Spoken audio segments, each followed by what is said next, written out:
How are you all? Hope you all are fine. Today let us talk about a new topic called cubing. Before we get into the video, we just want to convey a thing that this video is not a tutorial about how to solve a Rubik's Cube or any kind of historical references to it. Well, that being said, let's just get started. Cubing is kind of a hobby which a person might spend his time on, and Rubik's Cube is a puzzle which still puzzles a whole lot of people. It's not even necessary to know to solve a Rubik's Cube. I mean, it's not even mandatory.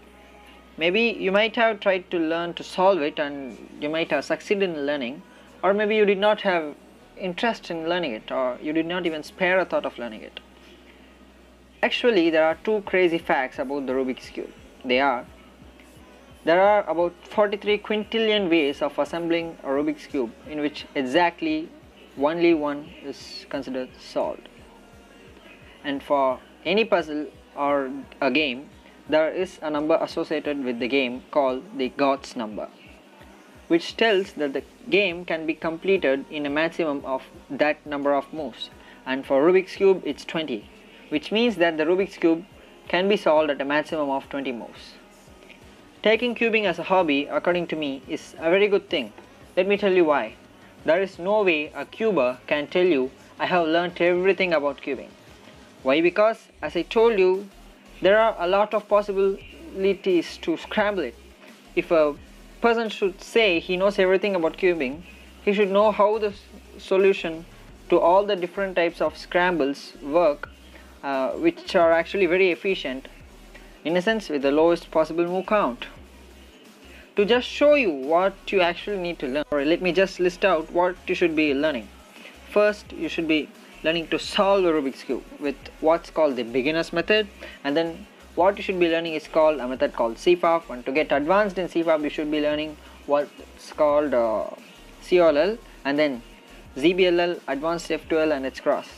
These are just to get advanced in the 3x3x3 Rubik's Cube.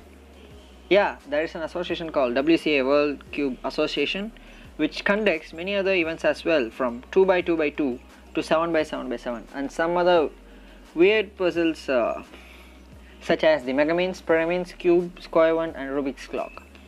To learn those, it takes the same amount of practice and time, and there are even other events such as solving a cube blindfolded, solving it in one hand and even with feet, and solving it in fewest moves.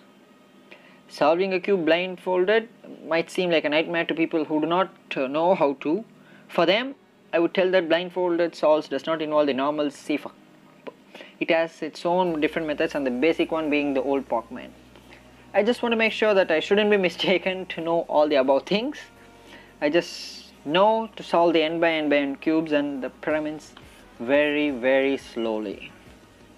This video is not to show how tough cubing is. This is to make people know cubing is a hobby which can be taken by anyone.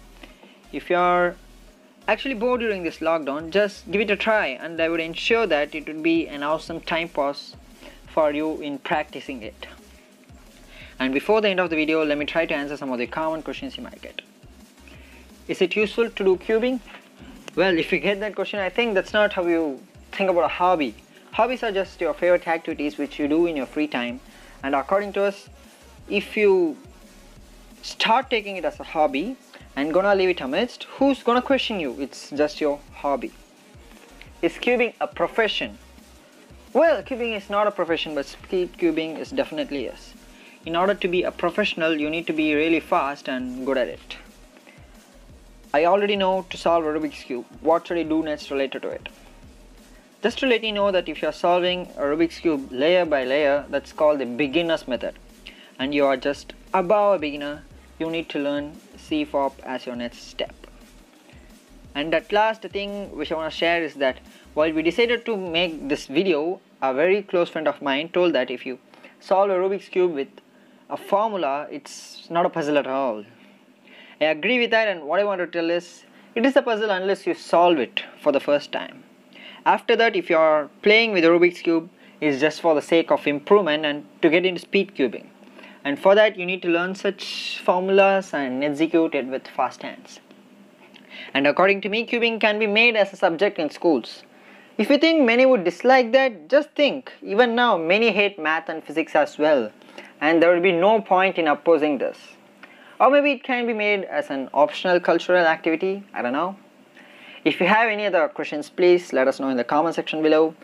And that's all for today's video. Please let us know in the comment section below that whether you would like videos about cubing and stuffs like that. If you want us to make cubing tutorials, we would try to do that as well. And thanks for watching. Please support us, follow our page on Instagram. Link is in the description down below. And at last, do not forget to like, comment, share and subscribe.